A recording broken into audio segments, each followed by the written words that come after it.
আর young পোলাপাইন তো এরকম হয়েছে, কারোর সাথে সুন্দর কথা বলে না, কেবলমাত্র তার ওই যেই নারীর সাথে অথবা যেই নরের সাথে, যে ছেলে বা মেয়ের সাথে হারাম রিলেশন তৈরি করেছে, কেবল তার সাথে ভালো কথা বলে, সুন্দর করে কথা বলে।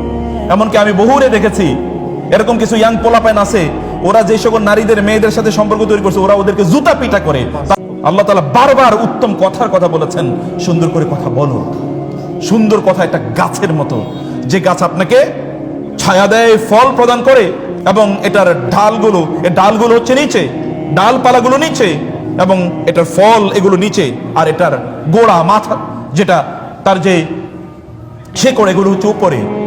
পৃথিবীতে তো এরকম কোনো গাছ নাই শিকড় উপরে আর তার কি ডালপালা অর্থাৎ ফলগুলো নিচে, এরকম না, সব গাছের শিকড় নিচে আর ডালপালা উপরে। কিন্তু আল্লাহ তাআলা বলছেন একটা উত্তম কথা এরকম, এটা ছায়ার মতো আপনাকে এরকম থাকে, ফলগুলো পাড়তে আপনার কোনো কষ্ট হয় না। সুন্দর কথা বলা, কয়জন মানুষ সুন্দর কথা বলে? পরিবারের সদস্যদের সাথে সুন্দর কথা বলে না, আত্মীয় স্বজনের সাথে সুন্দর কথা বলে না, বন্ধু বান্ধবদের সাথে সুন্দর কথা বলে না।